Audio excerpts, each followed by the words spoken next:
Hello, Ray. So, ayan ang kanyang collection kanina. Nakita niyo naman sa site. Anyway, Ray, paano nagsimula ang iyong pagiging designer? Nag-start ako sa pagiging designer ko is after pandemic lang. Inorso ko yung fashion design after pandemic kasi before, I worked as a office staff, pero bago ako naging office staff, janitor.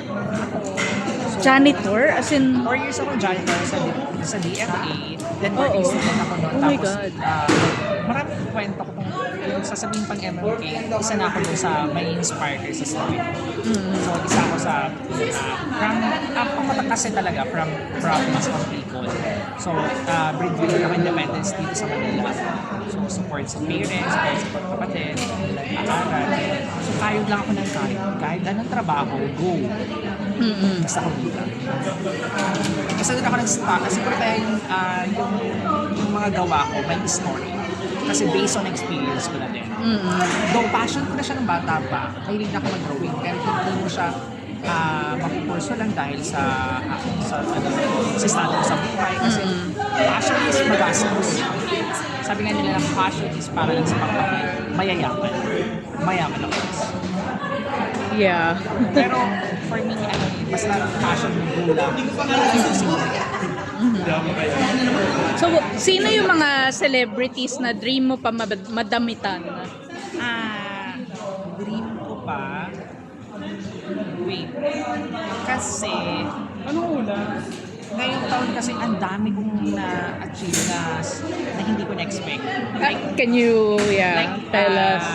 Nung June, I think April ata yun. Or I don't know, hindi ba kasi yung Mega ni Catherine. Isa ako sa nagdamit sa kanya during Mega. Yung mga shots na napanood ko niya. yung, oo. Yung naka-black siya na marami siyang films. Naka-top and naka-pants siya. Oo. So, isa yun sa mga pieces ko. Ano masasabi mo about Catherine? Like, how is she like as a person? What's her like style?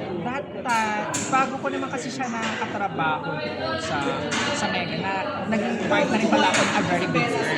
Yung mga ginagamit nila dun sa mga Parang show yun. nila Oo. is yung mga damit ko ginagamit. Kaya pala, edgy eh. Mabilis lang yung ko, yung Yeah. pag-level ba. I think sa ko lang din, except sa character, dun sa mga kahit na collection ko na may unique aesthetic pa din. Pero paano napunta sa yun? Like, referral? Paano nangyari? Sila ang nakadiscover sa akin. Discover ako ng Mega. Oh my God. Naman ako, hindi ako masyadong nakikipag-communicate Oo. sa design kasi yung ibang designer, di ba, nililigawan talaga sa stylist. Ako hindi ko alam kasi Paano nakita yung show?